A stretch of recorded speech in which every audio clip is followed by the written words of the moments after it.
Oi, sétimo ano, bom dia a todos. Estamos mais aqui em uma nova aula. Prestem bem atenção para que vocês façam o exercício depois, tá? A aula de hoje é sobre a organização do espaço geográfico brasileiro do século XIX até o século atual. Obrigada. Aula de hoje: organização do espaço geográfico brasileiro do século XIX até a atualidade. Eu coloquei aqui para vocês a questão do café no região sudeste, o tanto que o café enriqueceu e ele vai abrir as fronteiras, né, os espaços econômicos da região sudeste. E aqui a industrialização. É com o café que se pode, mas para frente a gente vai ver um texto mais complexo, que a industrialização ela vai começar. Aqui, século XIX, importantes para vocês. Eu tenho atividades muito importantes do território brasileiro. Essas atividades elas vão fazer com que o território brasileiro ele se expande. Se expande de que forma? De que jeito? Ele vai se expandir na forma das construções das ferrovias, com o café na região sudeste, o cacau, que vai levar o comércio e a região da região nordeste, e o algodão, e a borracha também, que será feito também a ferrovia Madeira Mamoré na Amazônia. Então, no século XIX, as atividades importantes que vão abrir mais o espaço geográfico brasileiro, a organização do nosso território, vai ficar o café no sudeste, o cacau e algodão no nordeste, a borracha na Amazônia. Gente, essas atividades ampliaram o território brasileiro, ou seja, eles vão precisar de ferrovias, vão precisar de estradas que até então, nesse momento, eram de terras, e vai começar a crescer mais o nosso território brasileiro na expansão.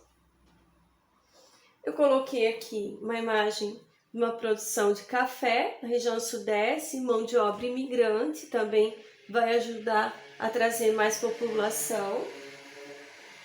Esse mapa é importante para vocês. Primeira parte, Vale do Paraíba, Fluminense Paulista. Então, nessa região aqui é que começa, o café ele é plantado e ele vai pegar as outras, cada vez mais ele precisa ocupar outras áreas. E conforme ele precisa ocupar, ele precisa de terras férteis. E isso vai fazer com que se expande a nossa ocupação do território brasileiro.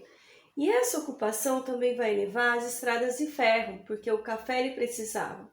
Em todo lugar que ele vai produzir, Marília, Araçatuba, Bauru, Jaú foi muito importante, vai ser ligado com a ferrovia, vai descer Porto de Santos para escoar, certo?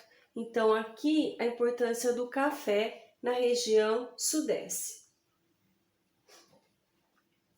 Mais a fundo, no Vale do Paraíba, de novo, primeira região produtora de café de 1820.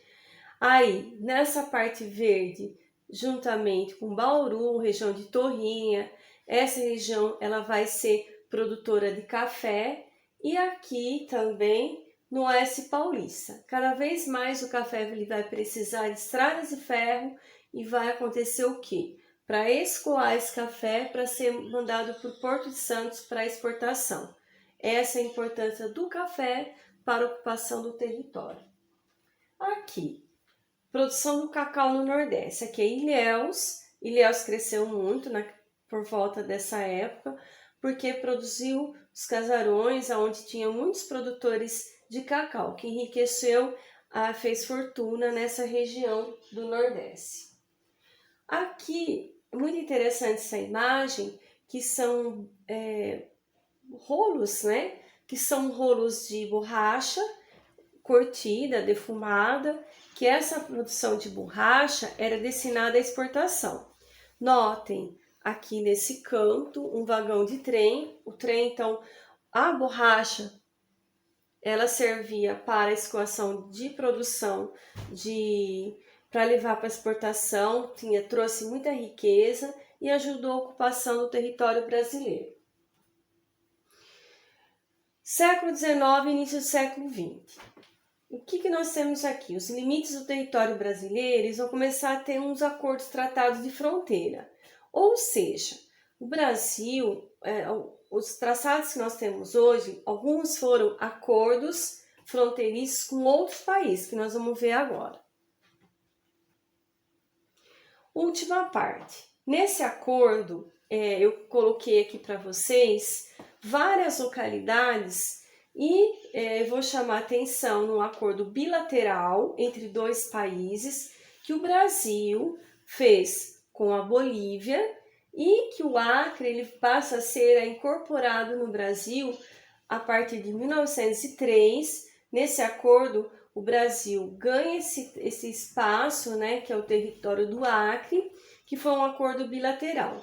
Reparem vocês que os traçados eles começam a ser demarcados, né? E essa parte em laranja são acordos e vermelho são acordos que o Brasil faz com outros países. Mas eu quero chamar mais atenção para vocês que o acordo bilateral em 1903 é um exemplo, é o Acre, é que o Brasil passa a ter essa região como, no primeiro momento, ele é território e no segundo momento ele passa a ser Estado brasileiro. Bom, fica aqui a minha aula de hoje, tá? Obrigada. Agradeço de novo, de coração, tá? De vocês terem participado de mais uma aula aqui comigo. Fiquem com Deus. Obrigada. Tchau.